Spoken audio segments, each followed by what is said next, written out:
Grandpa used to tell me this sort of tall tale growing up. I can't do it justice, so I'm gonna just tell a condensed version of it. Grandpa is 14, living in the country. He has a best friend named Daniel. They steal a bottle of whiskey one day and look around for a place to stash it. Stumble upon a cave that's sort of hidden. It becomes their new hideout. Lots of days spent drinking and shooting the shit in the cave. Then one day Daniel moves away. Before he does, he and Grandpa visit the cave one last time. After they get a little tipsy, they do that bro shit where they tell each other that they love each other and make a pact to remain lifelong friends. Then they go their separate ways. Grandpa stops visiting the cave, and in time he sort of forgets about it. Eventually, he grows up and marries my grandma. 10 years pass. He's still living in his hometown when he gets a visit from Daniel randomly. The two fall right back into their old friendship. Grandpa busts out some whiskey and the two talk till late in the evening. Daniel mentions the cave, asks Grandpa if he remembers the last time they were there. Grandpa says yes. Daniel then tells Grandpa that when he first got into town he immediately went to the cave. He wanted to see if anything had changed. He found it, and as he approached he heard voices. When I heard them, I got scared. Grandpa asks why. Daniel says, because they were our voices. Grandpa asks Daniel what he means, sort of in disbelief. Daniel says, it was us. I heard us in there making our pact. Kind of a tall tale, but the way Grandpa told it always gave me goosebumps. Right. Anyway, this story is a told you so. 1. I had heard from my friend's father about it, and never believed it until it happened to us, my friend and I. I'm not sure what to think of it up till this day. No friend since childhood. Always going to his house or going out with him. His parents are pretty much my bros too. His mother is more reserved but often tells about her life before she was married. His father is a funny drunkard who likes to tell stories. Any kind of stories, really. He'd tell about his past as an amateur footy player. We often watch footy on the telly together, guys basically addicted to it. He told us about his first sex love. Would often tell about some spooky stories too. These are from the time when he lived in the countryside in a small town. He'd usually laugh at his own stories, but there was this one that always made him have this really serious look on his face when he told us. He even had a name for it. He called it the thing, not the story. The Wailer. He must have told me / this story about 4 or 5 times. Before I continue, I must add that the area where my friend lived at the time looked kinda like Pick related. It's a heavily wooded area, but it's actually in the city, about 15-minute distance by car from the city center. His house was a bit more isolated than the others in the surrounding area, and it was on the foot of a slope, so getting a clear view of anything at night was really complicated. Anyway, as for the story. So, the Wailer. His father would say as he started to scratch his head and look a bit worried. Not something you want to experience, and there ain't much to tell. There's no mistaking it. When you hear it, you know for sure it's there. I first heard it back in my teens. I was by myself scaling some fish my father brought home earlier that day. That god-awful, whatever it is. As soon as I heard it, I knew I had to get out of there.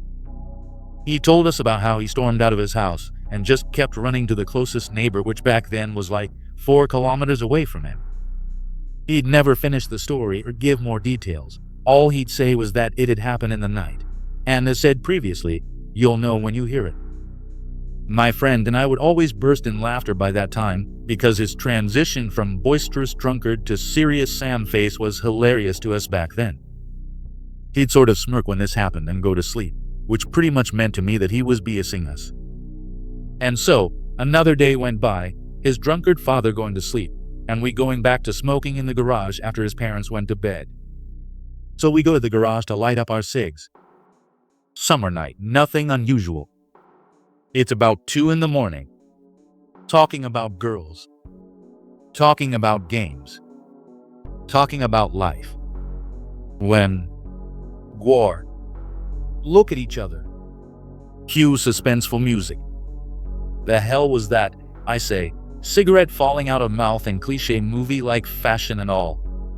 Not 5 seconds later. H. This god-awful, ear-piercing, high-pitched and prolonged cry of agony or anger or sorrow or whatever. It sounds like it's coming from all sides. Pretty damn weird. Can't tell for certain where it is coming from. Friend is tactically crapping pants and close to the door already. WTF man, WTF are you doing? Not staying here, screw that. Hear the wail once more. Okay, screw that. I'm going inside too. We go to the backyard where we have vision of his parents' room. They're sleeping like angels. What the hell, man? It's the booze, but then again, that should have wakened them up.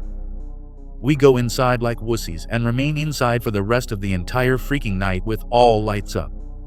Later on, when his father finally woke up and asked us what happened, we just pretended to stay awake because we wanted to watch some movies. I'm not sure why we decided not to tell him about the event, but that's what we did.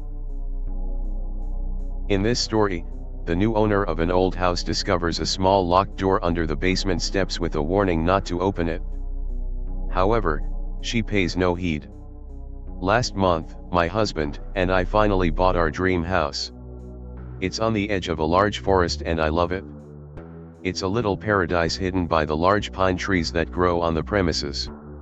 I honestly don't know where my backyard ends and the forest starts. The house is everything I've ever dreamed of. I'm a musician and usually I work from home, so for me the transition out of New York City and into the country wasn't too big. My husband, however, had to quit his job. He gave notice last week and still has 1 week to go. We had to leave our old apartment a few days ago, so for the time being he stays with a friend in the city, while I have already moved to our new house. This week, it would just be me and our 2 dogs. As fate would have it, some strange things have started to happen. On Sunday, I was unpacking boxes and storing some items in the basement along with other unused stuff. This basement is cold and windowless, not much bigger than a walk-in closet. I walked down the wooden stairs and dropped the box in a corner when I noticed there was a small hatch on the wall under the staircase. I noticed there was only a latch on it to lock it from the outside. I wondered if it could be a door, but the opening was quite narrow, maybe just big enough for a small person, such as myself, to fit. Stepping closer, I noticed a small plaque that said, "Keep shut at all times." I opened it anyway. There really wasn't anything to see, though. It was dark inside and the light from the basement was way too dim to light it at all. From inside came a clicking or snapping kind of noise. Not rhythmic, but consistent. I thought it maybe was some type of machine. I didn't dare stick my head or hand in for fear of getting electrocuted or something, so I shut the hatch and figured I'd take a look when I'd unpacked my flashlight. The following days, things got pretty weird. On Monday the dogs were going nuts. As soon as the first one stopped barking the other would start again. They were just barking into nothing, dark corners of the ceilings in rooms that weren't lit. Tuesday the dogs had settled down, but that night, while making dinner, I heard the same clicking that I had heard coming from the space behind the hatch. It was coming from a corner in the living room, a dark area barely illuminated by the light from the kitchen. I approached quietly, but as I was about to flip the light switch one of the dogs flew past me and charged at the corner, barking. Whatever was making the noise stopped. I turned on the light, but nothing was there. I called my husband that night and told him about the weird noise. He said he'd look into it when he got to the house. That night, I was sleeping soundly when one of the dogs started scratching at my bedroom door. I had just painted the door, so groaned as I heard the dog's nails dragging across the fresh paint. But I was so tired I immediately drifted back to sleep without letting him in. When I woke up I remembered my dog scratching at the door and I cursed and hastily got up to check how badly he'd ruined the paint. But both the dogs were in my bedroom. When I went down for breakfast I noticed the bowl of dog food was completely empty, even though I'd just refilled it the night before. I called my husband that evening and told him I thought we had an infestation of some sort. You might think that I would have been scared at this point, but I hadn't quite connected the dots. After calling my husband, I sat down with a book and a glass of wine out on the porch. I hadn't really noticed how exhausted I was from unpacking. Not 10 minutes into reading I fell asleep. It must have been past midnight when I woke up from the motion-activated lights in the backyard switching on. Half asleep, turned to look, and what I saw shocked me wide awake. About 30 feet away stood a tall, slender figure hunched over, seeming to drink from the bird bath in the garden. For a few seconds I just sat there, frozen in fear, watching the figure drink. It had long, thin limbs, and its skin was pitch black. It was like a shadow that just rose from the pavement and became a person. Then it stopped drinking and lifted its head to look at me, and I was able to make out a mouthful of teeth. Its two clouded gray eyes looked right at me, and for a second I thought it intended to attack. But the figure just backed away into the darkness, where it became immediately invisible. The leaves rustled, farther and farther into the woods, and it was gone. I ran inside and locked myself and the dogs in the bathroom until sunrise. Then I called my husband and told him everything. He said he'd come over ASAP. In the meantime, I unpacked some more boxes today to distract myself, but while putting more boxes in the basement, I discovered that the hatch was open. I had definitely closed the latch on Sunday, but I must have forgotten to lock it.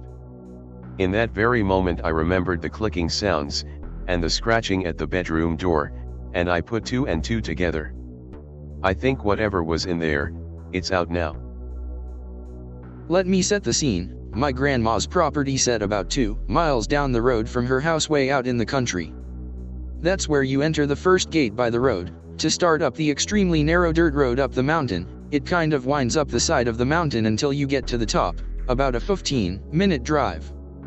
At the top it's all fenced in. It's a big area with a field at the very bottom. It's on top of a mountain, so it slopes up. That field is fenced in with a wooden fence. Trees outline the field at the bottom of it, and they are very thick and covered in bush. On the field's far right side there is a coral and very old barn. Up from the field is kind of a open logged area where the road comes through, a block foundation where my grandpa had began to build another cabin, and a really shitty cabin. It was all one room and made of plywood or something. It had one window in the very front, facing away from the field, looking toward the top of the mountain, where there was thin forest. The mountain apexed here, and the fence went on down the hill until it stopped and became thick brush forest like the bottom of the field on the other side. It was an extremely large fenced-in area, and the thin forest stretched on forever. You couldn't see one side of the fence from the other in any direction. I'm just guessing, but I'd say 50 acres or more of mountain top. They kept it to keep their cows in the pasture field area, which was large but surrounded by trees and a wooden fence. It was surrounded by trees in the form of a G, and the little circle inside the G was sort of a sinkhole that you couldn't see from the main dirt road.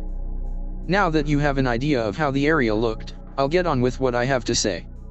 My grandpa died of lung cancer. My grandma, as hard-working as she is really small and able to only tend her yard and garden. So someone had to feed the cows and check on them. I usually drove down after work, checked on her, and then drove up there, grabbed some feed from the barn and feed the cows. One night I got off work a little late and it was getting dark, so I drove straight up to the mountain. When I got to the top to get out and open the gate into the area, I heard a cow mooing really loud. I didn't think anything of it since they usually did this, but this was really loud and sounded off. When I pulled up to the pasture, the cows were nowhere to be seen, which was weird because they usually came hauling ass when they heard me coming. I put the feed in the trough and hollered for them, but they didn't come. I figured they were just in the non-visible area of the field, remember the G shape, but I had to go check. I went to my truck and grabbed a flashlight since it was getting dark and it was a large field. As I walked down to where I thought they were, I kept hearing that loud moo that sounded weird coming from different directions, but it didn't deter my path since I was sure they were in that part of the field. I rounded the corner and down in the sinkhole they were all standing there huddled up quite. As I walked up to them I tried to shoo them to the barn, but they wouldn't budge, and that's when I heard another MO00000 from the woods at the top of the sinkhole. I thought one had gotten out of the fence and was in distress. I wasn't really freaked out at this point, so I decided to investigate and retrieve the cow. I didn't do a head count because I didn't really know how many they had. So I walked up the hill of the sinkhole where I thought the moo came from, but around the time I got to the top I heard it again coming from another side of the field. I walked over, hoped the fence, and shined my light through the dense woods. I was shaky from being in the woods during the dark, but not really scared. I walked back a bit in the woods and saw it, the cow, standing in a little clearing facing away from me. Black and white, looked like a cow, but it was sitting down like a dog and looked sickly. You've seen a cow that was skinny. I thought it might have hurt its back legs or something, so I strolled up to it, then noticed something as I got closer. Its hooves weren't hooves, it had hands on its front legs, long thin fingers with fleshy brittle-looking fingernails. Not being able to explain what I had saw, I called out to it in hopes it was just the dark fucking with me. Sweet cafe or come eat. At that point, about 20 yards from me in the clearing, the thing stood up on two legs and turned around. Its skin was colored like a black and white cow, but its body was nothing like it. It was tall and thin with a strange flat face, large mouth, and sunken in dark eyes. I hauled ass out of the woods, tripping and stumbling over everything, my heart pumping so hard I couldn't hear anything else. When I got to the fence, I leaped straight over it and sprinted through the field to my truck. I got and locked the doors, started the truck, and grabbed my .380 compact from the glove box. I backed my truck down most of the thin dirt road until I got to the gate. I turned around on a steep hill, almost flipping my truck. Now facing the gate, I looked around my truck with the flashlight. I hurried and got out to unlatch the gate and swing it wide open, and on the short way back to my truck just inside the forest beside me, I hear, "Suuee kafir, come eat." I got in my truck and scrambled down the mountain without closing the gate. Then after what seemed like 200, I arrived 2 miles away at my grandma's house. I told her everything and she just sat there calmly and said, "Sounds like a trickster." I took this as her saying it was someone playing a joke on me and angrily left. I learned later that local Indians called shapeshifters or skinwalkers tricksters. She sold the cows, then the land, and I never returned. Try to pretend it didn't happen. I've saw a ghost before and had a friend with me that also saw this. I don't know what to make of that thing though. On the short way back to my truck just inside the forest beside me, I hear, "Suuee kafir, come eat." Too spooky for me. How did the "Suuee cafe" or "come eat" sound coming from that thing? Human but raspy like lung cancer. Yeah, what's weird is that the next day I was going back to my grandma's to tell her I wasn't going up there again, fucking obviously, and this blocked her road. It was an hour trip around it, so I went home. This is what the landscape looks like around the place it happened, to give you an idea. It's not looking in the direction of the property at all though. The Wanderer on the Tracks. On Halloween of 1988, 6 teenage boys ventured into a tunnel on a local railroad. Only one escaped with his life and a photo. What resulted from that innocent venture was a 2-year period of unexplained murders which killed off a good 10% of my small town's population. To this day, no one knows the true fate of the 5 boys and the reason behind the murders that lasted until the fall of 1990, except for me. I'm the lone survivor of the 6 who encountered the Wanderer on the Tracks on that dark Halloween of 1988. It was supposed to be a simple dare, nothing to it. Everyone had heard of how every Halloween people head into the tunnel and never come out. We all thought it was bullshit. Then again, we were only 14 and not very well learned in the way of the paranormal. All we expected was just some crazy dude in a bedsheet. However, what we found was much worse, and what we did made the outcome 10 times worse than it could have been. I guess that curiosity killed the cat really fits when remembering this story. It was me, Steve, John, Andy, George, Bill, and Fred. Explaining our choice of costume is irrelevant. However, let us note that we all brought flashlights and Andy had brought a bucket to collect candy in. Foolish Andy. I remember your death so vividly it haunts my dreams to this very day, and she does too, but not for long. We all had dinner at John's house as it was closest to the tunnel. After that, we played some Super Mario Bros. On his NES to pass time until it was dark. When it was, we all departed to complete the dare we so foolishly accepted. I carried a Polaroid to show everyone what was really in the tunnel. We left when it was considerably dark outside. Most of the dads were parading their 7-year-olds up and down the street getting candy before it got really dark. There had recently been some kidnappings in the area, but we didn't expect to meet the suspect, so we thought we would be safe. With each step towards the tunnel, it seemed as if it got darker, and when we arrived there, it was pitch black, and it was pretty much only us and the older trick-or-treaters outside. We all stopped at the entrance of the tunnel for a moment, realizing that we may not make it out alive. After waiting one more moment, we hesitantly stepped inside, turning on all of our flashlights. No one really wanted to do this. We felt this more and more as we went deeper into the tunnel. It was weird though. Usually a tunnel ended around 500 feet, but it seemed like this one went on for miles. We went on for what I want to say was another 3,000 feet. That's when we saw it. At the time, we had no idea what it was. If I had a choice, I would wish that I never found out what it was and what it did. The hell is that? Bill asked, half whispering to the rest of us. What we saw looked like a girl that had covered herself in dark paint or makeup and had on a plain old nightgown. She was holding what looked like a rod or staff. Her back was facing us. Beats me. Andy shrugged. Hey, he yelled at the thing before throwing the bucket at it. It clanged off of the creature and rolled to the right of the track. Suddenly, it made the most gruesome noise in the world as its head rotated 180 degrees to stare back at us. I hastily took out my Polaroid and shot a picture of it. I put away the camera and shook the developing picture before putting it inside my pocket. Everyone was frozen in place looking at the creature, seemingly paralyzed. Soon, the creature lifted the rod and threw it at Andy. It was horrifying and amazing, seeing it throw what we now knew was a spear with such dexterity, as well as doing it backwards. The spear struck Andy in the chest, dead center in the sternum. His ribcage collapsed and blood sprayed from the entry and the exit. His spine snapped and he crumpled to the ground.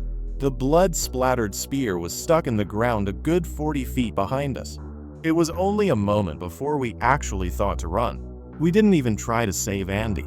I turned my head and saw the creature ripping open his chest, tearing muscle and organs apart as our dying counterpart screamed in his death throes. It seemed like the creature wanted to separate flesh from bone, as that is exactly what it had done. Andy's flesh and innards were scattered around his skeleton in a pool of his blood. It was coming for the rest of us now. Bill was the next one it caught, eviscerating him in the same manner as it did to Andy. Then she got George, and then Fred. It was me and John left. The creature was so close we could feel its putrid breath on our necks. We both heard its demonic growls and screeches as we just barely escaped its furious grabs for our costumes. We kept on running even though the lactic acid had built up so much in our arms and legs, and our breath was ragged, and we were so damn tired. Soon, we saw the end of the tunnel. Somehow, it was morning, which was so illogical, but John and I were both happy to see the light of day. Suddenly, I heard a trip and stumble. John had fucking tripped. We were outside of the tunnel, and he tripped. I didn't even need to turn my head to know he would be gored and gutted. I ran a safe distance away behind some trees near my house. His screams echoed through the neighborhood and awoke several families, wandering outside to see what was happening. Everyone who went outside all saw the creature as it tore apart John. When it was done, it swept its eyes across the shocked citizens of my small town and let out a deafening roar that no man or animal could create. It then dashed back inside the tunnel, and everyone ran inside their homes, including me. For 2 years after that, the people who saw the creature were found disemboweled and skinned in their homes. Some people tried to move, but I heard them say it was like they were chained here. The creature was holding everyone here, keeping everyone who had seen it captive in this town. I'm the last surviving person who saw the Wanderer on the tracks, and my time is coming soon. How did I last this long? I don't know. I bet it's teasing me, torturing me, making me shit my pants every time I turn a corner. It's taken a hold of my life, and I can no longer function like other people. I can no longer go out in the dark. My windows are always closed, the blinds always down, the doors always locked. I've tried to kill myself multiple times, but I can't. It won't let me. Recently, I've been hearing the dying screams of my dying friends. I've heard a bucket clanging from outside my window, tapping on my front door at night. It's a sign. It's coming for me soon, and then it's coming for you. Alright guys, I'm going to tell y'all a story that happened about 2 years ago. Since I'm stupid and don't know how to green text and I'm on mobile, it will take a little while to upload it all. It happened at my grandma's house, in a small mountain town in New Mexico. It's so high up in the mountains you can stand in clouds. Back to the story, we were up there for my grandma's funeral because our aunt got the house and we got money. Anyways, I was outside on the back porch. It was huge because we were on the side of a mountain. It went all around the whole house except one side. There had always been this house/barn thing at the bottom of the hill. It had a huge gas canister and when you walked past it, it would smell bad. It constantly have flies, raccoons, squirrels, bears, etc. Also it was pine trees fucking everywhere. So anyways, we had a .22 and were just taking pot shots at anything that moved. We also had a trailer that sat there for as long as I could remember right off the back porch. It had been abandoned for as long as I can remember, although my brothers and cousins told me they used to stay in it. Anyways, it had been abandoned and I was 16 at the time. My cousin dared me to shoot it. Since I don't back down from a dare, I shot at one of the wheels. It fucking exploded. And it tipped and rolled down the hill at that barn thing. It hit it and the gas canister. All we heard was a loud ass crash. The next thing I see will probably stay in my mind forever. 3 butt-ass naked men run out. Anyways, these 3 naked-ass guys run out. One of them was so fat and fucking hairy he could pass as a gay Bigfoot. And run towards the house and go under the porch. Our parents run out and are all freaking out and shit. Since part of my family is major redneck, they have rifles, shotguns, etc. Anyways, we all decide to shoot these weird fuckers. 2 of my cousins go on one side, one of my brothers stays on the porch with our uncle's handgun, and me and my brother are on the other side of the house. They are armed with their hunting rifles while my bro has a hunting shotgun. While I'm armed with my grandma's old-ass double-barrel shotgun. Have I ever mentioned I have never shot a shotgun before? Anyways, I'm leading in front of my brother. Despite him being 21 and me being 16, we all go around at the same time trying not to shoot each other. I come around first and the skinniest fucker runs at me with a knife. I didn't know what I was doing, so I squeezed both triggers at once. It blew my ass to the ground, and ripped the gun out of my front arm, so I'm just holding it with hand on the trigger. Want to know what else got blown? A huge fucking hole inside of that guy's chest. He flies the fuck back and rolls down the hill a bit and stops. In the meanwhile, I'm fumbling about TIG to reload because another one of the fuckers is running at me, since I'm on the ground.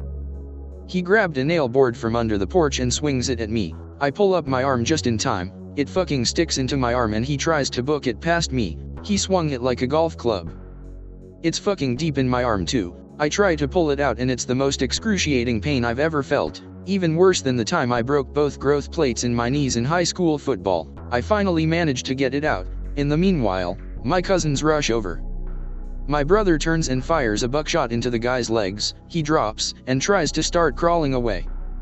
I manage to get up with help.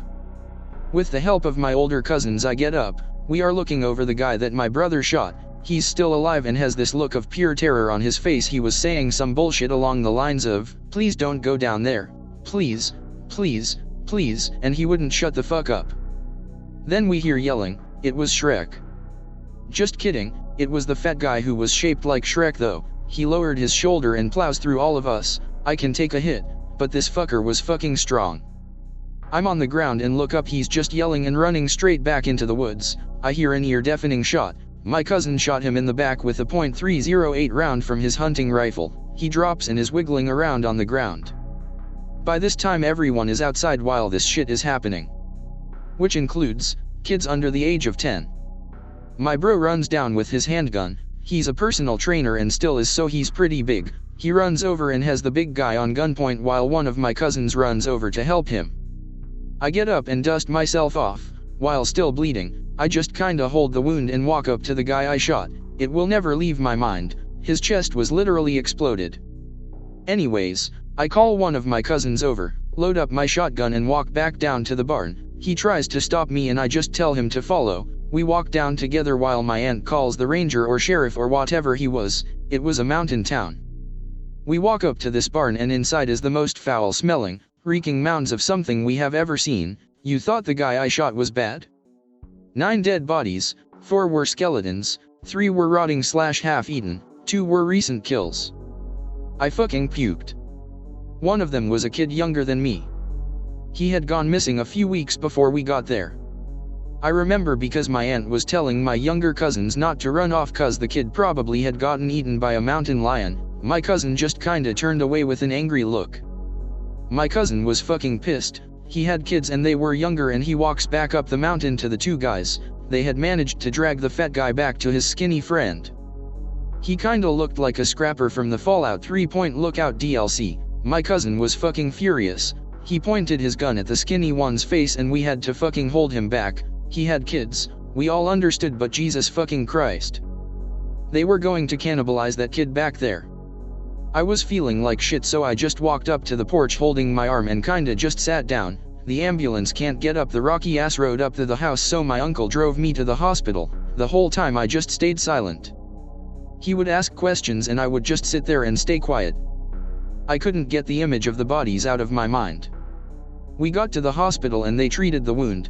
I had to get a tetanus shot, ECT. The cop was lazy as fuck and just waited for me to come back, so he took the guys to his squad car and called in the forensic guys or whatever to get the bodies, the ones in the barn and the guy I shot. I got back around 2 hours later and I just kinda walked in and I was like the elephant in the room. Everyone stared at me. I usually walk around with a dead expression on my face to make people feel uncomfortable, but this time it was legit. My mom told me the cop was on the back porch, so I walked out and we did the whole "what happened? What did you see? What did you do?" bullshit. I told him everything that happened, even with my brothers and cousins there. I just kinda sat there for a while and just stared as the guys took the bodies away. The coup took me to the side of the house where nobody could hear us. He told me something along the lines of, "Those guys were literally insane, they were eating those people. They were cannibals, you did the right thing, kid." And he just kinda walked off. And the cops and shit fucked off. When we walked back inside I just kinda sat there looking at my feet. My uncle, which is really redneck, despite him living in El Paso, Texas, which is practically Beamer Town, balls up and asks me, "Well, what did the cop ask and say?" I told him the stuff and the people's faces in the room were mixes of disgust and depression. I just kinda started crying. I know it was a pussy thing to do, I wasn't wailing or shit, just tears. I just started at the ground and just sat there like that while people watched. I kinda wiped my face and looked up and just stared out the window. I just let the words come out of my mouth and said, "If you have any questions, just ask me. It'll be easier to put them out now so you don't have to ask later." I only got a few questions, like, "What happened? Are you alright? Are you okay?" The one that fucked me up the most was my small cousin, Dylan. He was 8, asking me, "What was in the barn?" It just kinda fucked me up a little. I turned to my cousin, who went down there with me, if I should tell him. He said fuck it. So I told them, 9 dead bodies. I told them the shit about some of them being half-eaten and some were spooky skeletons. Then I said, the one that fucked me up the most was the kid that got abducted a few weeks ago. It was him. Everyone just stared at me. What fucked me up the most was the next day, more cops showed up. I walked down with them to the barn and we walked into the basement. They restored power for a short amount of time, so a single light bulb lit up the room.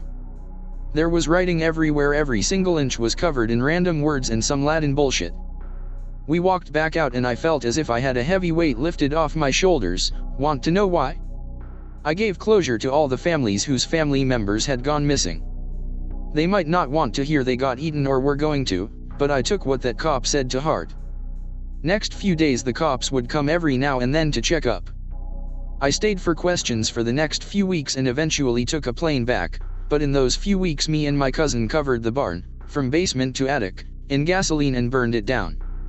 Over the days everyone got used to, what used to be a cute boy with a baby face, is now a killer with a baby face. Like seriously, it takes me months to grow inch-long hairs on my face. It wasn't released in the news because it would fuck up the town's reputation. A few months after I leave the cop that I talked to, his partner got shot and killed by some crazy guy, literally at the house at the entrance to go to the house on the hill. Sometimes I break down and cry when I remember.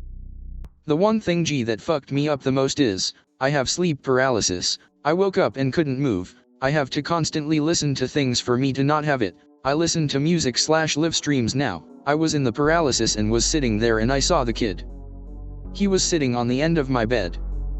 He turns to me and says one word. Thanks, and he was gone. I woke up just sitting there. I didn't know what to do. I used to go to a psychiatrist and I told him about the thing. He told me spirits can contact through sleep. It was good he did. I did right that day, and now people will be happy that I did do good, other families and even mine. I'm happy now. Finn. I'll take questions now. I used to spend weeks during summer vacation at my grandparents' in Sugarloaf, Caw. It's a small town outside of Big Bear in the mountains. It was a fairly tame place. Gray squirrels, chipmunks, blue jays, bobcats, and coyotes were the general denizens, along with packs of donkeys that wandered around up there. When I was in college, I decided to spend spring break with my grandfather. He had retired as a baker and now spent most of his days doing chores around the house and fishing. I figured if I went up, helped him get some of his work around the house done, we could spend most of the trip at the lake catching trout and having some time together. For the most part, that's exactly what we did. I helped him sort his wood, do some work around the house that he needed help with, picked up the yard. Then we made for the lake and fished. One night, I decided I'd go to the Sugar Loafer, a bar up the road. I was 23, decided to have a beer or two, maybe shoot some pool. I walked there, as it was only a mile or so away. On the way there, I could hear a constant sound of something following after me. I thought nothing of it. Perhaps a curious dog, or just my imagination. I got to the bar, had a few drinks, danced with a few girls, played my pool and some darts. It was a good night. But by the time I was ready to leave, the town outside had become eerily quiet. I exited the bar around 1 a.m. and started my walk home. I was a bit happy from my drinking, so I paid no mind to the quiet at first. The dark didn't bother me either. The sky was clear, the air was crisp. But then I started to hear the sound following me again. This time it wasn't masked by the sound of daily life in Sugarloaf. It was something on the edge of the trees across the road. I couldn't see anything, but I could hear the rustling of leaves. I quickened my pace, knowing it was only about 10 more minutes to my grandparents' house. As my pace quickened, the pace of my shadow quickened as well. I began to get nervous. That's when I saw the shadow of something man-sized dart from tree to tree. I paused a moment to stare at this abyss in the woods.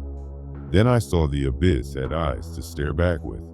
I could see two bright eyes look directly at me, locking with mine. I was filled with a terror, frozen in place. I could see it rise, getting taller, much taller. It rose up, and suddenly its eyes were obscured by branches.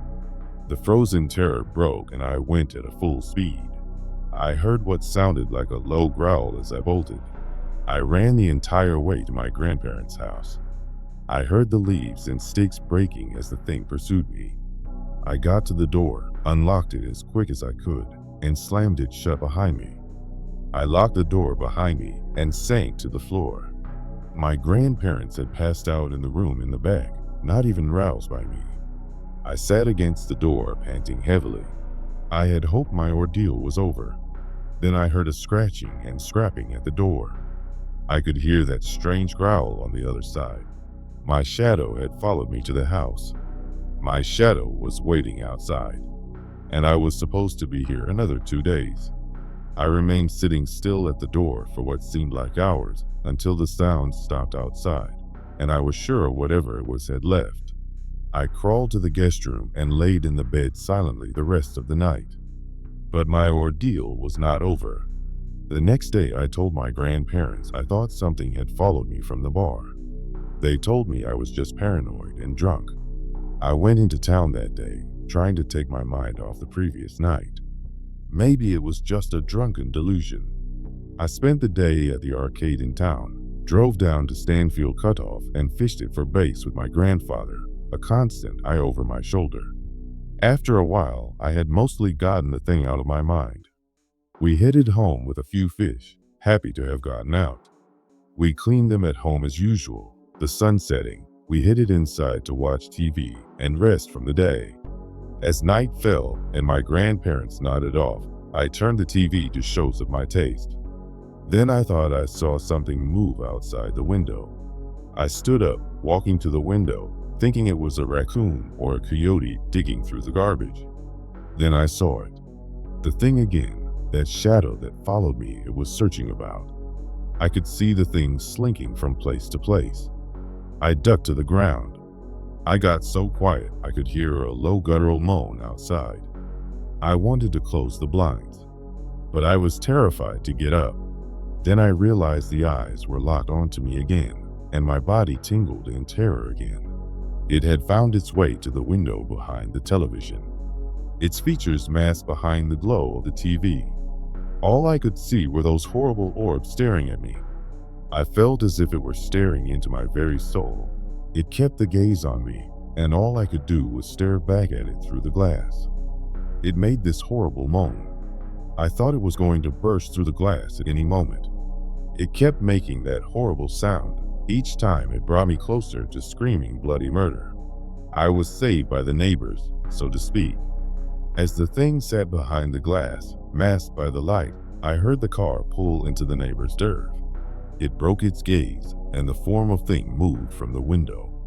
I got up, dropping the blinds onto the window, pulling the drapes closed over every window. I ran into my grandparents' room. My grandfather was sitting there wide awake. He asked me if everything was locked up. I told him it was. He asked me if all the blinds were closed. I told him I just did. He got up, came into the living room, and sat down across from me. He spoke in a hushed whisper. "You better go home tomorrow."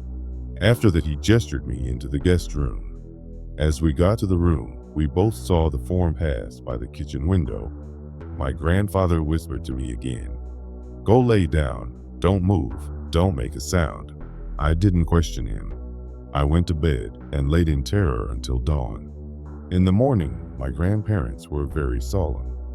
Neither would say anything to me about what had happened. They acted as if nothing had happened. I caught a nap, packed my things, and they saw me off. As I drove down the street, I passed by the edge of the thicker forest. In it, I saw something meld into the trees. I haven't gone back since. My grandfather ended up moving down the hill some years later after my grandmother's death. He told me one day when we were sitting together, "Boy, there's things in those hills that people don't want you to know about. There's things that young folk don't understand up there." I nodded to him. "Just remember to never look at them kinds of things. They don't like it. They don't want to be seen." He has since passed away, and I still haven't returned to Sugarloaf. But we'll never forget those horrible eyes staring in the dark. My blood just ran cold. I prefer it boiling, but I still enjoyed the story. Nice story, but I don't believe you. That was your thread? Well, okay, I guess I'll just share it here. I'll warn you up front though, that I'm a terrible storyteller, but this shit has been bugging me. Okay, so basically, I had an encounter with the so-called black dog while visiting family last year. I had never heard of it before, but I learned all about it afterwards. Basically, the majority of black dog stories come out of England. People claim that a large black hound will appear suddenly, as if from nowhere, and chase them down. They say that as it runs behind you, you hear a rattling of chains. Pretty spooky stuff, but easy to write off as a bunch of English drunks making up stories. But let me tell you, this thing is fucking real. The long and short of it was that I planned to spend a couple of weeks between summer classes with my family back home. They had recently moved about 2 hours away from me, in the country. So I made the drive. Just a few minutes away from their house, I had to take a little road through this really nice area. Lots of trees and fields. I wanted to get out and take a picture, so I did. As I was checking my gallery to see how the photo came out, I heard a really loud oomph.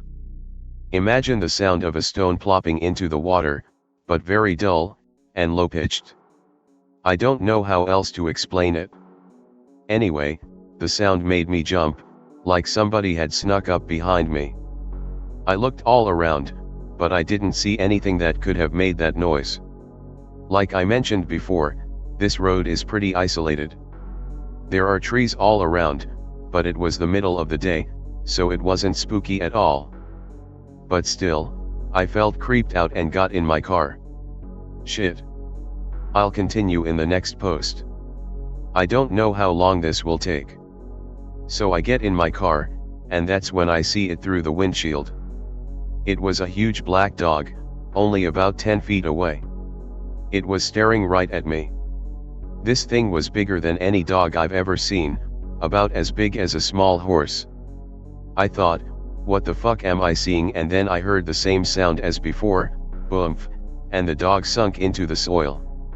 I know that sounds fucking nuts, but it looked like it sank into a hole in the dirt, only it happened really fast. I sat there for a while not sure what to do. I wanted to get the fuck out of there, but my curiosity got the best of me. I got out to inspect the ground, and I found it completely solid. No depression, nothing irregular. There was no indication that anything had even been there. I didn't see prints or anything, and this was pretty soft dirt. Obviously this shit was on my mind when I got to my folks' house, but I didn't want to tell them about it because they'd just think I was nuts. But that night I began to scour the internet for similar stuff. Immediately I came across the black dog legend. The most disturbing bit of info I found was that sightings of the black dog are usually associated with illness or death. So I was kinda worried at first, but I spent 2 weeks with my folks without any problems. In fact, everything was great. Mom made her famous mac and cheese, and my dad and I smoked a couple of chickens. I'm a poor college student, so the home-cooked meals were the highlight of my stay. I also spent a little time helping them with their garden, etc. I was just basically enjoying the outdoors and the free time. But then towards the end of my stay I saw it again. Fuck. This was June, so I spent a few days going around looking for fig trees. I found out recently that my family is weird in this regard. Almost nobody I've met eats or likes figs, but we love them. Anyway, I'd go out for long walks by myself with this big basket and pick the figs in the country. One day I'd gone a little later in the afternoon and was out there till early evening. So picture a country road, fairly isolated, not many houses around. It's evening, the sunlight is fading, and I'm carrying a huge basket full of figs. Then I hear the sound again. Oomph. Scared pepe.png. I instantly remember the giant dog I saw before, and I'm thinking I need to get the hell out of Dodge, so I start walking as quickly as I can. I'm not too terribly far from my folks' house at this point, but it's probably still a 20-minute walk, and it's getting darker and darker every second. I pick up the pace. As I'm rushing forward, awkwardly, thanks to the basket of figs, I hear this fucking unsettling noise. It sounded like someone was dragging a chain along the ground. It's coming from in the trees to my right. I turn and look, and I see what I think at first are lights. They were red and about the size of a baseball, kinda guessing. The chain sound is getting closer, and so are the lights, and I realize I'm looking at two huge eyes. At this point I fucking drop the figs and start booking it down the road. I hear the weird chain sound get louder and more violent. I hear footsteps hitting the dirt behind me. The thing was fucking chasing me. At some point I could tell that this thing was very close, and I could hear panting close behind me, just like a dog. I basically broke down at that point. I was crying and I started praying out loud. I wasn't very religious at the time, but I guess I didn't know what else to do. I heard it getting closer and closer, and then, just like that, I heard the oomph sound again, and the footsteps immediately stopped. I didn't hear any more panting. The chain rattling was gone. Everything was fucking silent. I was going to keep running anyway, but I tripped on a loose rock and tumbled over into the grass beside the lane. I looked back at the road behind me and it was entirely empty. I was still feeling the adrenaline, but for some reason I just sat there.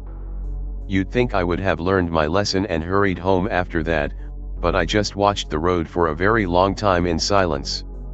Then, after a long while, I got up and walked home. Sorry for making this so lengthy, but it's been on my mind. There's some more stuff I could go into, but it's not really important to the basic story. But yeah, this shit is out there. This one is a true that actually happened to me, believe it or not. Some music to get you into the mood. YouTube link to StarCraft Zerg Theme 1. I'm from Bangladesh, and although the major cities have developed infrastructure, some of the more isolated villages are pretty much like the Dark Ages. There's no electricity and no power for lights or any of that stuff. They're surrounded by dense, thick forests, and the villagers have stories of witches and jinn that live in the trees and sometimes come into the villagers' huts and possess their bodies. When I still lived in Bangladesh, my mom worked for an NGO as a representative for poor villages. Her job was to basically go to villages around the country, provide them with aid and food and stuff, and establish rapport with the people in charge. She would sometimes take me and my sister along with her. This happened when I was about 9 or 10 and is something that has stayed with me to this day. We went to a particularly isolated village. The closest town with electricity and any sort of law enforcement was at least 2 hours away by car. Right when we got there, something was off. Apparently, one of the villagers' son was possessed by some sort of demon, and he was acting very, very strangely. They had him locked up in a barn, and people were gathering like it was a circus show. My mom forbade me to go near there, but while she was busy working, I snuck over there myself. What I saw chilled me to the bone. The kid was my age, and he was naked, covered in oozing sores. As I watched, he was foaming at the mouth. A man threw a live chicken into the barn, and the kid grabbed it by the neck and bit its head off. One of the men told me that the kid was possessed by a Churail, a witch spirit that takes the form of a young woman or little girl, and can only be recognized by its backwards placed feet. That is, its foot is twisted 180 degrees and faces the back of its body. Being a city boy, I just laughed it off. I went about my business, met a boy and a girl from the village, and just chilled with them, kicking around a soccer ball I had brought. That night, everyone had gone to sleep. I woke up randomly in the middle of the night, looked at my wristwatch. It was around 3 and I looked out the window. The barn where the boy was kept was only a few yards away. As I watched, my blood went cold. I saw the door slowly open and something came out. It was a huge, towering figure, at least 10 feet tall, its face covered by black, scraggly hair. It was wearing a stained white robe and walked with a strange limp. In the full light of the moon, as it got closer, I could see its feet. They were backwards. My heart started pounding. I was covered in a cold sweat. I wanted to run to my mom in the next room, but my body was frozen in fright. The apparition got closer and closer. It was only a few feet from my window now. I looked at its face. It was the face of the little girl I had been playing soccer with earlier in the day. At that point, I don't know what happened. I remember blacking out and waking up the next day. There was a huge uproar because apparently the villager's possessed boy was found dead in the barn. I couldn't find the little girl anywhere. I asked around, but no one could even remember knowing a girl with the description I gave them. I tracked down the other boy I had been playing soccer with, and he didn't know either. He said that he only remembered the two of us playing. 2 days passed and we came back to the city. I never told my mom what happened. I don't know myself. Maybe it was just a nightmare. If only. Fast forward to last year. One evening when I was walking to the school, it's a place you can come and go when it pleases you to study, and my sleep schedule was way up, so I often went at evening/night. I encountered probably the most ugly, weird-looking, poor homeless woman outside the building complex I was heading to. At first I didn't notice her, but when I came nearer and had eye contact with her, she immediately started to sprint towards me while her throat produced this really eerie screech. She hit me with both hands in the face, scratching my left eye, and one of the things I remember the most was her awful, awful smell. Like she's just crawled out of the sewer or something. After she hit me, she kept running a bit, turned around, and screamed the name of the village I visited when I was little. For some reason, my body just insta-froze, and I don't remember what happened next. I just woke up the next morning in my bed, and by my side there was a piece of paper. A picture of the same barn in the same village. I experienced this traumatizing shit. I never saw, heard, or experienced anything like that since. Watch out when you're feeling something ain't right. It might just be something evil. This is a story about something that happened to me a few years back. I haven't told many people, and those who I did tell dismissed me out of hand. So now I come to you, the internet. Sure, most of the people who read this account won't believe me. But I still cling to the hope that someone out there will take me seriously. Maybe someone has had a similar experience. Anyway, that's enough rambling. Here's my story. I grew up in a small town in Restigouche County, New Brunswick. For those of you who don't know, the area is a cool, mountainous region of Canada known for its beautiful forests and rivers. And it lives up to its reputation for natural beauty. The rolling hills, golden shores, and lush woods make it a pleasure to explore in the summer. However, being fairly far north, it cools down quite a bit by early autumn, which is when the event I'm about to describe took place. As I said, I grew up in a small, friendly town, and we didn't have much in the way of haunted houses or urban legends. But one town over, a few miles down the road, there was an old Victorian-era mansion that was said to be haunted by the spirit of a woman.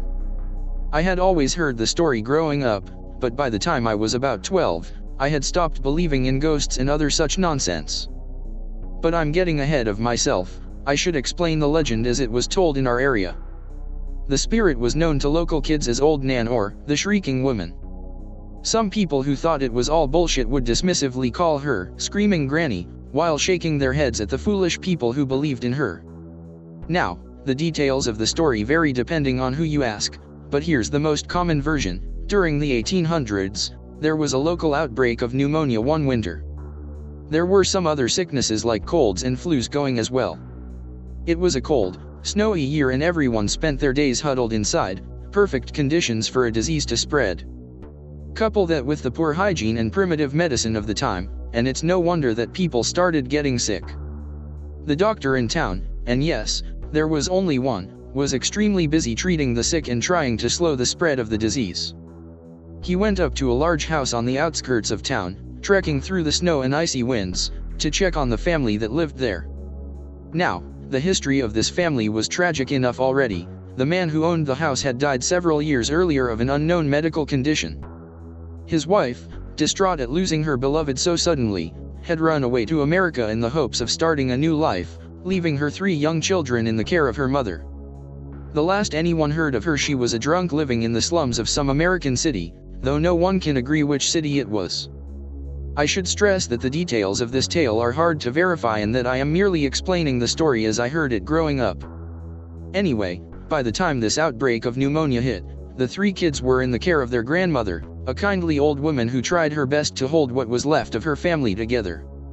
When the local doctor made his way up to the house, which was outside of the main settlement, he was relieved to find no signs of disease in the family. He explained that due to the high rates of sickness in town, and the difficulty of journeying to their outlying house in such inclement weather, he wouldn't be back for at least a week. He was satisfied that the inhabitants of the house were healthy, and as long as they stayed home they couldn't contract any disease. Of course, the doctor had neglected to consider that he might have carried the pathogens from his patients in town up to this family. This turned out to be the case, for even though the doctor had not fallen ill himself, he must have been carrying some sort of bacteria or virus when he visited the family on that cold, bleak day. He spent the next week or so working almost without rest to treat the ill and dying in the town, and during that week it snowed every day. It was one of the harshest winters on record. But the doctor kept his word, and as soon as he could, he made his way back up to the old house outside of town where the grandmother and 3 children lived. Apparently it took him 4 hours just to walk through the snow that lay thick upon the road, though at least the blizzard had finally stopped. When the doctor arrived, he knocked on the door. He received no response, so he knocked again, calling out to the old woman. Again there was no answer, so he let himself in. I don't know if the door was locked or not, but he got in somehow, and what a terrible sight he found. He first walked through the kitchen, seeing utensils and old food strewn about haphazardly. The furniture was in disarray. Now very concerned, he made his way into the dining room and gasped in horror. There, in her favorite rocker, sat the kindly old grandmother, but she was a hideous mockery of her former self. Covered in blisters and cysts, with her skin a pale gray color. Her eyes were bulged and glassy and her nostrils were flared. Perhaps most disturbing, however, was her mouth. Her lower jaw hung open at an impossible angle. Her few remaining teeth, yellowed and worn with age, jutted out of her now bluish and shriveled gums at odd angles. The doctor felt her hand. She was frozen. She had obviously become very ill and passed away, and with no one to tend the fire, the house had become frigid, freezing her disease-riddled corpse. The doctor got up and ran up the stairs screaming for the children. He burst into the nursery to find two bluish, unmoving forms. He began to weep as he tried hopelessly to resuscitate one of the children, but was surprised and relieved to find that he actually began to stir. The child was frostbitten and ill, but still clinging to life. His sister was less fortunate, she had frozen almost as solidly as her grandmother. The third child was missing. It is presumed that he tried to go for help in the blizzard and froze to death on the way, though since a body was never recovered, no one could be sure. The surviving child was delirious and could not remember where his brother had gone. This one fortunate boy was nursed back to health and eventually he was adopted by the doctor, who felt immense guilt at having carried the fatal disease to the small family. The old house was never lived in again. Anyway, that's the story as it was told to me in my childhood, and it persists to this day. But I have yet to touch upon my own experience with Old Nan. As I mentioned earlier, I had stopped believing in ghosts, including this one, by the time I was about 12. But later in my teen years I developed a fascination with the occult and paranormal. I still didn't really believe in any of it, but like many people I enjoyed being scared. I loved the tingling in my spine when I heard a good horror story. Unfortunately, none of my friends shared my interest. You have to understand that back then, believing in fairy tales was a sign of weakness after a certain age, and though my town was a pretty friendly place overall, some of the young punks would mock or beat up people who they didn't like. My ghost hunting hobby and collection of horror stories made me a bit of an outcast. But I guess there are assholes everywhere, people who will punish those who are different. I didn't so much mind the teasing, but the fact that no one would come along when I went to check out haunted locations was discouraging. Nevertheless, when I was 16, I decided to go by bus the nearby town where this supposedly haunted house was. I know I'm repeating myself, but I must stress that at heart, I didn't believe in ghosts. I've always been a skeptic. But I did enjoy scouting out creepy, abandoned locations, and a part of me always wanted to find evidence of the supernatural. I guess these days people call it urban exploration. It was a blend of that and half-hearted ghost hunting. Anyway, this would be my first expedition outside of my immediate area. After half an hour, the bus arrived and I got out. I didn't bother asking anyone for directions. I knew the name of the street the house was on, since I'd heard the story 100 times. It was at the end of Birchwood Lane. Besides, I didn't feel like embarrassing myself by asking anyone where the town's haunted house was. After wandering around the core of the town, what you'd call downtown, were the place not so small and sparsely populated, I saw a street sign marked Birchwood Lane. Following it, I made my way through a few blocks of modern houses, then some older buildings, and eventually the town thinned out entirely and I found myself walking into the woods. At the edge of the woods the road, which had been paved up to this point, gave way to a gravel trail. I sighed and pressed onward. I had brought a flashlight with me, but as the sun had not quite gone down, I didn't need it yet. As I continued the path got more and more uneven, and the sinking sun and increasingly thick foliage above me shrouded the narrow trail in darkness. Before I got the light out, however, the trees thinned out again and I saw before me a large, dilapidated two-story house. By this time the day was nothing more than a fading orange glow on the horizon, and the mansion was basically a silhouette. I'll admit I was a bit apprehensive at this point, but it was far too late to turn back. I walked across the overgrown lawn, which was covered not only in tall grass but also shrubs and a few young trees. As I got closer to the house I could see it more clearly. There was a single door hanging from its hinges in the middle of the facade. The remains of what was once a front porch lay rotting beneath it. Above the door, a small awning bent dangerously downward, looking as if it could give way at any moment. Only one of the pillars designed to support it still stood. The exterior of the house barely had any paint left on it, and what little still remained was chipped and cracked. Most of the windows were shattered, though only one had been boarded up. The house looked old, to be sure, though it didn't look like it had been abandoned for 200 years. If that had been the case, it probably wouldn't have remained standing so intact. I reasoned that someone must have kept the building in shape for a while after the old woman had died, and it only fell into disrepair some time afterward. As I came to the door and climbed up over the remains of the front porch, I felt a chill run down my spine. I've felt fear before, but this was different. It was more than fear. It was a feeling of being unwelcome. Of not belonging. I dismissed it as paranoia and gave the battered wooden door a push. It was partly open already, but the wood of the door frame was too warped for it to swing freely. I pushed it again, harder, and heard a loud crack as the rusted hinges broke apart. The whole door lurched and then fell outwards. I had to jump out of the way as it nearly fell on me. I dusted myself off and clambered inside. The sunlight was now gone entirely, and I was extremely wary of tripping over old furniture or holes in the floor. I switched on my flashlight and swept the beam over my surroundings. I was in some sort of large hallway that branched off in several directions. At the end was a staircase. I walked along the corridor and looked into each adjacent room as I went. It was hard to tell what any of these rooms were supposed to be. Each was just a mess of exposed wooden beams, old trash, and pieces of the walls fallen onto the floors, and the pervasive smell of mildew. A few books, ruined beyond recognition, lay upon a shelf in one room. There were several broken jars on the floor.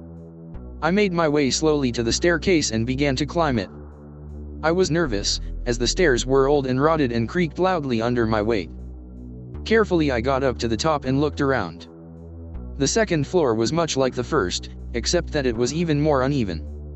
This did little to comfort me, as I knew that the floor could give way under my feet and send me toppling down 9 feet to the lower floor in a pile of debris. But what can I say? I was a dumb, fearless kid. To me, giving up and going home seemed worse than risking my own neck. It's funny how teens think sometimes. As I explored, I came upon a bathroom. It looked so dated. That may sound weird, especially since the whole house was pretty ancient, but just seeing the old-fashioned pipes, the archaic toilet, and the bathtub on little ornamental legs just seemed so quaint. I was a bit confused when I looked into the bathtub and found dark, reddish stains. While the first thing that popped into my head was the phrase bloodbath, I laughed when I realized that they were probably just rust stains. The next room I entered was truly unnerving. I recognized it almost immediately as the nursery from the story. There were 2 small beds and a small cot. For some reason, the child's-sized beds were made up with moldy, moth-eaten blankets tucked neatly all around them and turned down partly at the top. I guess the last caretaker of the house had just left them like that, but it seemed so eerie to me. It was almost as if someone had just prepared the beds for the kids a few hours ago. The cot, by contrast, was completely bare. Now, if this story is making me sound brave so far, please realize that I really wasn't. I'll admit that I was terrified. The feeling of being unwanted hadn't left me, if anything it had grown as I explored the house. As I got further from the door, my heart began pounding harder and harder. But as I said, I was determined not to chicken out and leave. I steadied myself and fought the urge to run. In hindsight, I probably shouldn't have. There wasn't much more of interest upstairs, as the other bedrooms were pretty much empty. The furniture had mostly been removed long ago. I spent about another 20 minutes upstairs before heading back to the creaking old staircase and carefully making my way back down. I realized that I hadn't yet seen all of the rooms on the ground floor, as I had been eager to look for the nursery upstairs. I really felt like I needed to leave, but that stubborn part of my mind stopped me. I made my way through a few small, nondescript chambers without finding much. But then, in one of the last unexplored rooms, I saw her. Look, this is still hard for me to think about, much less type out. The memory is so vivid. I've spent the past 6 years trying to forget what I saw that night, and now I'm recalling it. And the image hasn't faded at all from my mind. Fuck. Alright, I'll do my best. I came around a corner into a new room, and as my flashlight beam swept across the wall, I saw her face. The dead grandmother's face. I swear to you. It was only there for a split second, but it was so clear, I know I didn't imagine it. Her skin was mottled gray, blackened in some patches. Wrinkles and cracks covered every inch of exposed flesh. Her eyes bulged out, but they were pure white, as if covered in a thin film. Her lower jaw hung slack, but not in a way I'd ever seen before. It was as if her jaw was dislocated or outright broken. A few small, jagged teeth sat around her gaping maw, and a swollen tongue was visible between them. Her white hair clung to her scalp in patches, matted and stained. She wore an expression that I can only describe as desperation, almost as if she was pleading for someone or something to save her from her awful fate. I really only got a good look at her face, but I also glimpsed her upper body, and while I can't be sure, I think she was clutching something in her wizened hands. A bundle. It was about the size of a small child. As soon as I saw her, I screamed. I screamed louder than I ever had before. Or since, come to think of it. You know that feeling of pure, absolute, all-encompassing terror? Fear so powerful that it numbs you, while at the same time making you hyper-aware of everything around you. Some of you will know what I'm talking about. I dropped my flashlight and ran. I ran through the house, now completely dark without my flashlight. I tripped and hit a couple of door frames, but remarkably I seemed to remember the way out even in my state of total panic, because I was outside in about 10 seconds. I just kept on running, now with the moonlight to aid me. I'm not sure exactly when I stopped screaming, but by the time I saw the outskirts of the town a little while later, I was merely sobbing. I ran to the first house that had lights on and pounded on the door.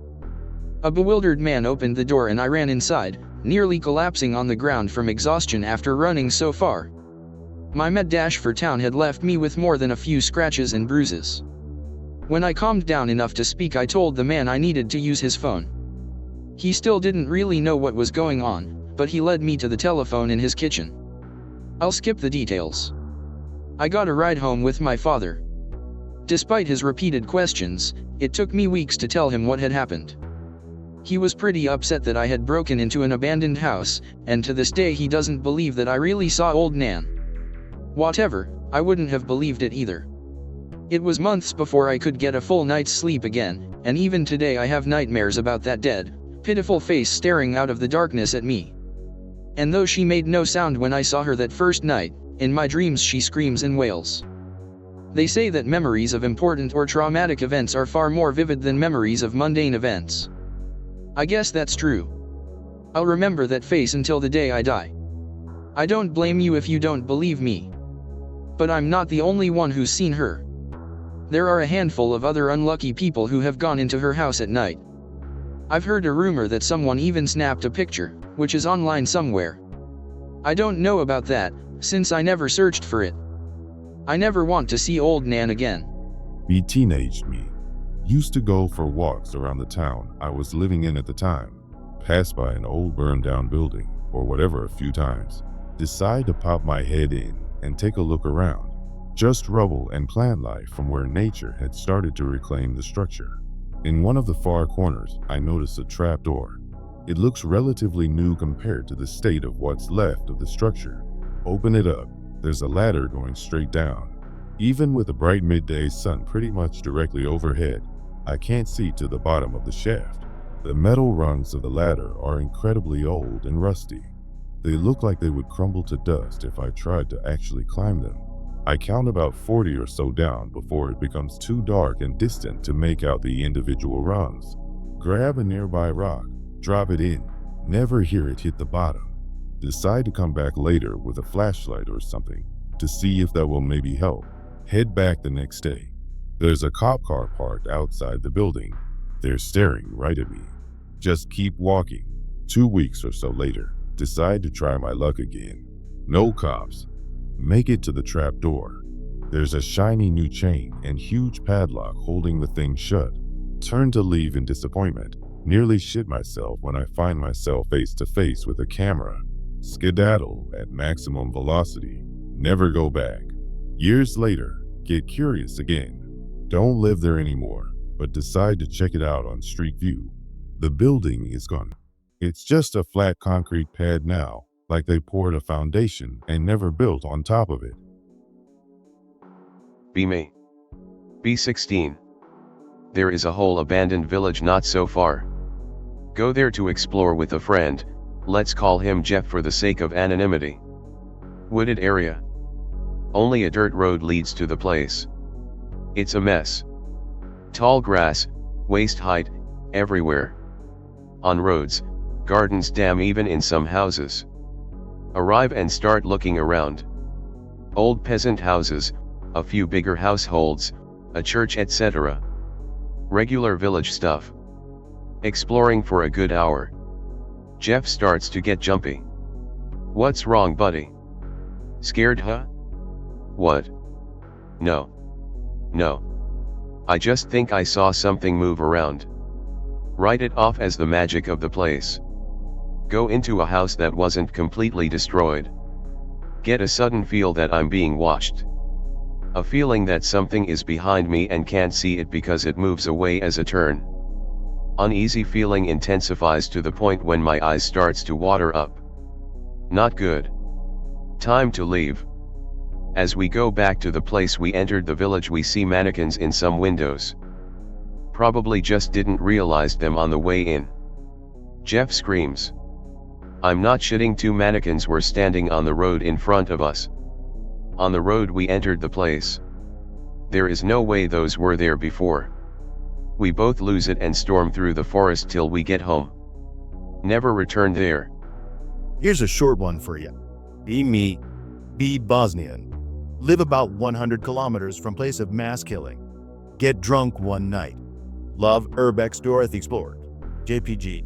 Go there with a buddy of mine. Dark and gloomy day.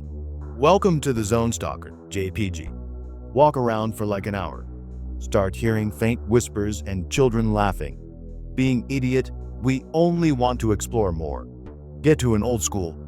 Damn wall is destroyed, can see inside. Stare, then start to leave. Friend grabs my shoulder. Did you just see that? The hell? Claims to have seen shadows. Solid shadows. Start walking to the forest nearby. Hear woman cry, please don't take him. Turns out mass grave was found in that forest. Shit ourselves. It's getting dark. Start walking through the forest. We both don't know why. We both feel extremely sad. Start hearing people yell. The accent. Serbs. Hear gunshots. We start running. We are right now having flashback to event that happened before we were born. WTF is going on? Turn around. Absolutely nothing there. Start walking, but still keep looking behind us. Fall into a freaking ditch. Friend asks if I'm alright. Say, yeah, I just hit my knee on a rock.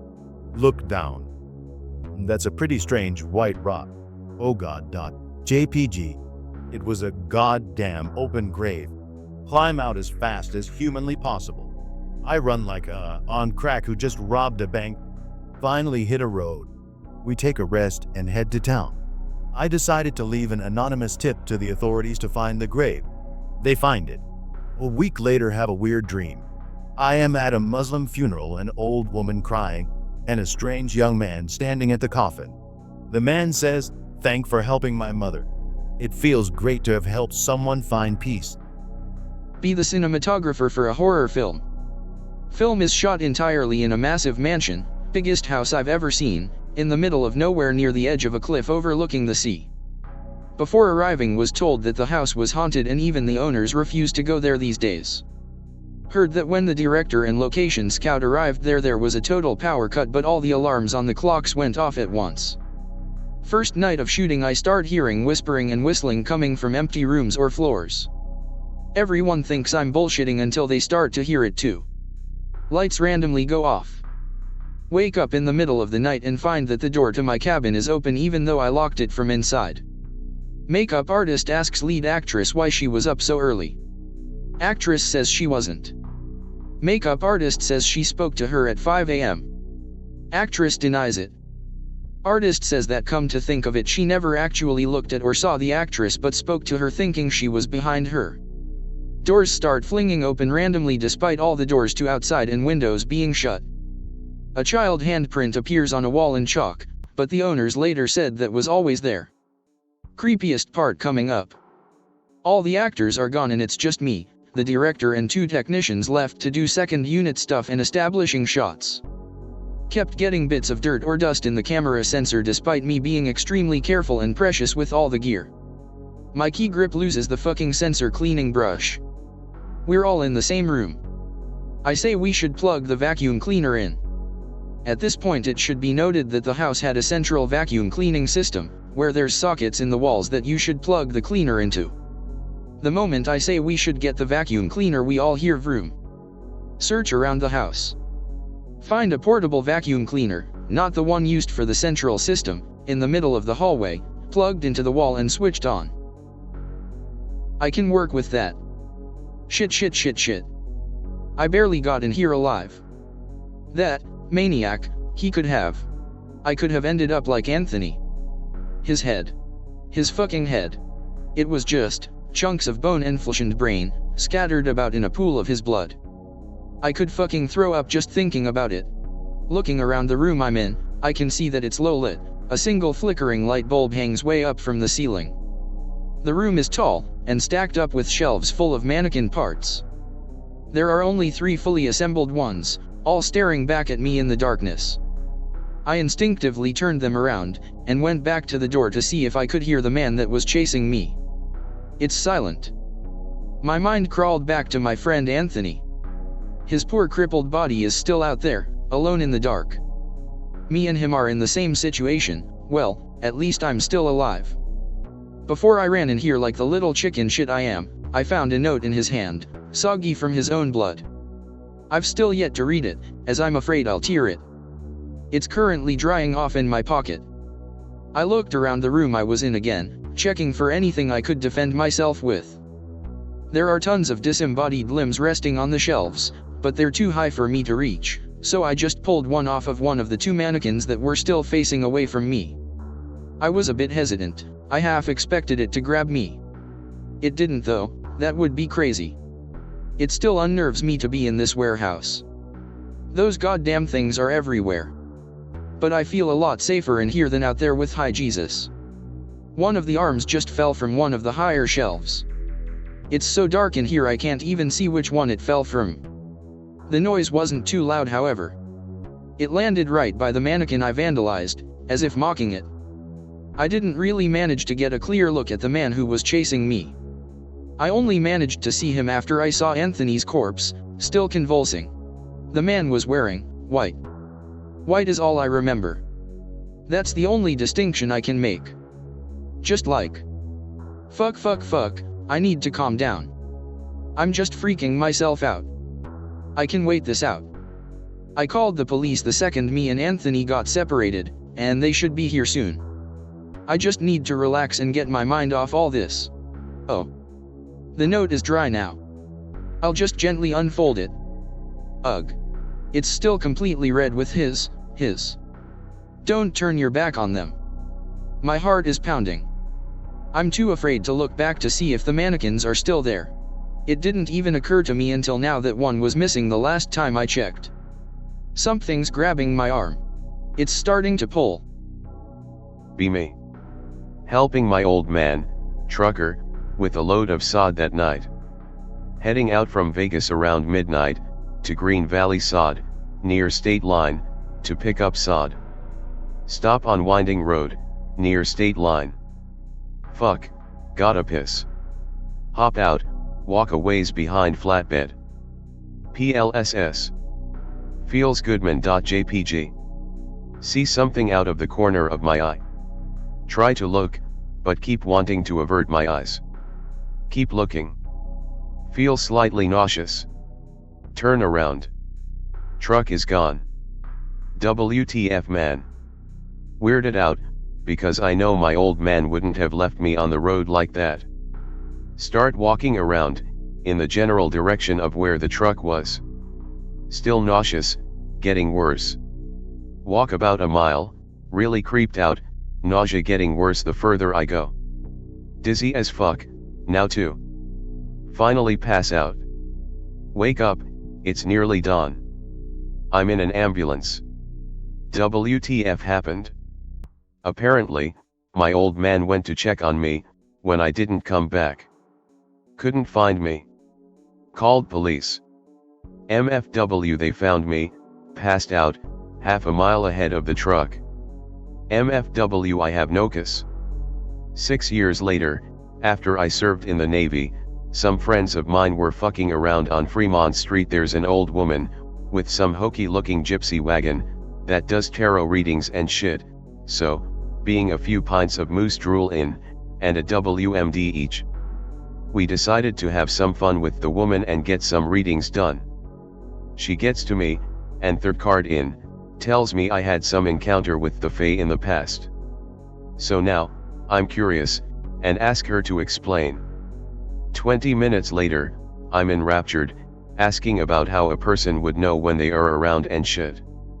Tells me, I had accidentally stumbled into their world, and apparently decided to push me out and that I was lucky.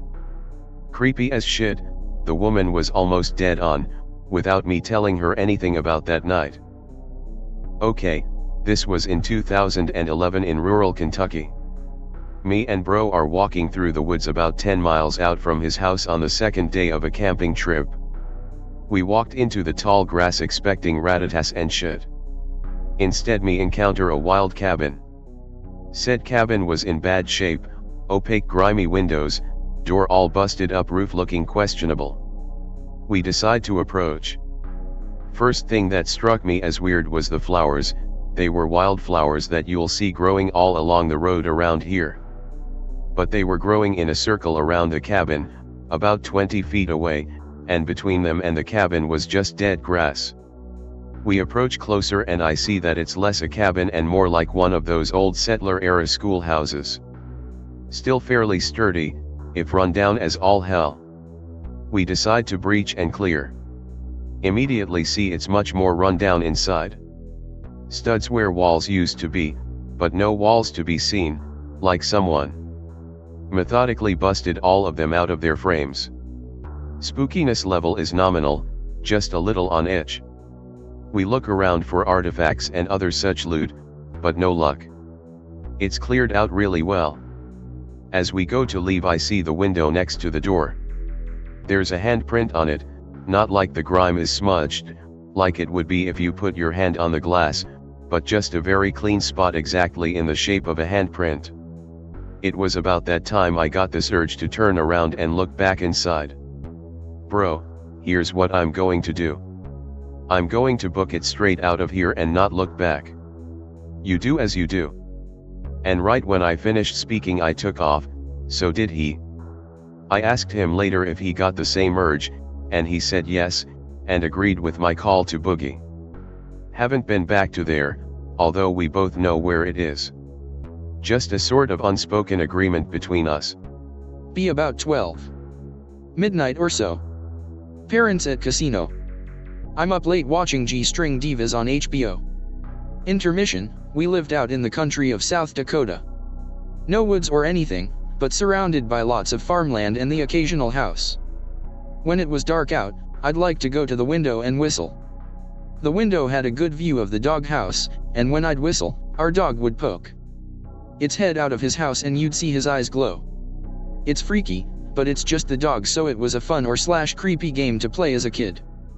However, when I whistle this time, 2 sets of white eyes shine back. We only have one dog. The second set of eyes obviously moves upward, as in stands up. The eyes then seem to turn towards the deck stairs, but the angle makes the eyes stop shining. I freak out and quickly draw the drapes that cover the whole deck sliding door. Make sure the door is locked. Crouch in the kitchen, which is adjacent to the deck door. When a dog comes up the stairs, you can clearly make out the many clickety-clacks from its nails and 4 legs. Sick feeling in my stomach as I hear just slow thuds of 2 feet coming up the deck stairs. Lived here my whole life, know all the sounds the wood deck can make. Wood stressing as it comes to the door. Hear the straining noise as something tries the sliding door. Intermission, there is a window above the sink in the kitchen. The deck doesn't extend over to be under that window, but if you lean over the railing, you'd be able to see through it a bit. I'm still crouching on hands and knees in the kitchen, just under the sink. See shadow pass over the fridge, which is opposite the window. Swear to God I thought it had pointy ears. Hear the thuds go back down the stairs. Never whistle at the dog again. Parents came home about an hour later. Never say anything to them, since my dad scared the shit out of me on a good day, and he was probably a bit drunk, so it was best to avoid him. No clue what it was. I'm 25, and when I was a kid I lived in a small town in California. It's a very hilly area, there are a lot of landslides. About 20 years ago, the city got disaster funding after a really bad one that killed about 20 people, and they reinforced a lot of the hillsides and leveled over the areas where the dirt was too thick to clear, or something like that. I don't really know the specifics of how they did it. Many of these newly leveled and developable areas became apartment buildings. I lived in one of these with my family when I was a kid. Important to note, I had no idea that our apartment complex was built next to where a landslide was. I was about 6. I started having terrible recurring nightmares of something outside of my bedroom door. The dream was always the same. I'm in bed, on my side, looking at the closed door. Cars are going by, and it makes the door look like it's shaking. I can't move. And I know beyond a doubt that there is something on the other side of the door that wants to come in. That's the whole dream. It sounds dumb, but it was horrifying. One night, I wake up after having this dream. Still in that half-awake state where I don't know what's real and what I'm just thinking, if that makes sense. I go to get up and a car passes by. It makes the door look like it's shaking. I come to a complete, dead stop. Something is on the other side of the door. I peed myself. Something is scratching the bottom of the door. At this point it felt like I was no longer in control of my own body. I watched myself walk forward and open the door. I looked down. Something was on the floor. Something horrible, deformed, broken. A literal human pancake. There weren't legs anymore, just strings of flesh and muscle. The head was snapped back, resting between the shoulder blades. One eye had been destroyed by a rock. The other wept blood, but I could see it looking at me. I could hear the shattered bones in its flattened spine rumbling as it reached its battered, floppy arm up to scratch at my feet. Just before it touched me, I opened my mouth and screamed as loud as I could. My mom came sprinting out of her room and she saw it too. She started screaming, and as soon as she turned the light on, it was gone. Slept with them until we moved out a couple weeks later. I used to have this blank theater mask that I put on while standing in front of people's houses in the middle of the night. Never saying or doing anything except trying to get eye contact with the people who were up at that time. Sometimes I got a scared face or startled scream, but mostly I went unnoticed. Carefulness was important, so I only went out at random dates in different neighborhoods. Thing is, this one time a guy actually came out to meet me.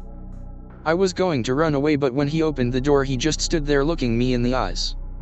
It became a game of chicken, but I didn't budge. He seemed delighted that I stayed, and took a step to the side, signaling to me that I could come in if I wished. However, I had noticed that he wasn't wearing any form of nightly attires, he was fully clothed, shoes included. The thought hit me that maybe he didn't live there. So I ran, and once I came home I got rid of my mask. I still can't forget what he shouted to me as I ran. "Why are you leaving? Aren't we the same?"